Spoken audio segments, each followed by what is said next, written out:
আজ দুপুরে বসে বসে ভাবছিলাম কিছু একটা মাখা খাবো, কিন্তু কি মাখা খাবো ঠিক বুঝতে পারছিলাম না। প্রতিদিনই মনে হয় কিছু একটা মাখা খায়। আজ ভাবলাম আজ না হয় সবেদা মাখাই খাওয়া যাক। তারপরে দুপুরবেলা চলে গেলাম আমরা কয়েকজনে মিলে সবেদা পাড়তে। আমাদের কিন্তু সবেদা গাছ আছে, আর আমরা সেই গাছ থেকে আমাদের প্রয়োজন মতন কয়েকটা সবেদা ফেড়ে নিয়ে আসলাম।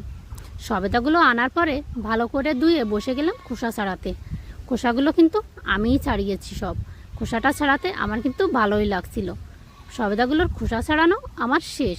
এখন সবেদার ভিতরে যে বিচিগুলো থাকে এগুলো আমি সব ফেলে দেব। আমাদের এই সবেদাগুলো খেতে কিন্তু অনেক মিষ্টি, আর এই সবেদাগুলো আমি যখন কাটছিলাম তখন কিন্তু আমার হাতে একদম আটা লাগেনি। অনেক সবেদা আছে কাটতে গেলে হাতে আটা লেগে যায়, তখন আমার একদম ভালো লাগে না, কিন্তু এই সবেদা কাটতে গিয়ে আমার হাতে একদম আটা লাগেনি। আমার কিন্তু কাটতে ভালোই লাগছিল। সবেদাগুলো আমার কাটা শেষ। এখন এই সবেদাগুলো আমি শিলবাটায় বেটে নেব।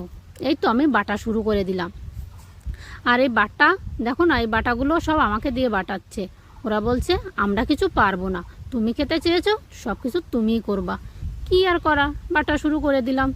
আমার বাটাবাটি প্রায় শেষ, কিন্তু আমার বাটতে বাটতে মাথাটা পুরো ঘুরছিল, কিন্তু কিচ্ছু করার নেই, আমাকেই করতে হবে সব। ওরা কিছু পারবে না বলছে, ওরা শুধু খাবে। মাখা খেতে কিন্তু সবারই ভালো লাগে। আমার বাটাবাটি একদম শেষ, এখন আমি বসে গেলাম মাখাতে।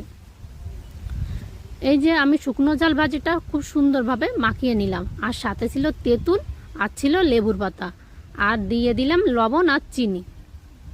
এগুলো আমি খুব সুন্দরভাবে মাখিয়ে নেব। আর এই সমস্ত মাখাগুলো যত বেশি মাখানো হয় তত কিন্তু খেতে ভালো লাগে।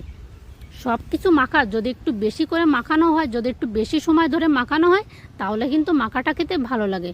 আমি চিনিটা একটু বেশিই দিচ্ছিলাম, কিন্তু সবেদাগুলো এত মিষ্টি যে আমি পুরোটা চিনি দিলাম না, কিছুটা চিনি রেখে দিলাম। এখন আমি সবেদাগুলো খুব সুন্দরভাবে মাখাবো। আমি কিন্তু শুধু মাখিয়ে যাচ্ছিলাম, আমার কিন্তু মাখাতেও অনেক ভালো লাগছিল। পিছনে বসেছিল আমার কাকা শ্বশুর, উনি কিন্তু খাওয়ার জন্যই বসেছিল। আর মাখা খেতে সবাই খুব পছন্দ করে। আমার মাখানো শেষ, এখন আমি একটু খেয়ে দেখব কেমন হয়েছে। মাখাটা কিন্তু খুব সুন্দর ছিল। সবাই ভালো থাকবা, সুস্থ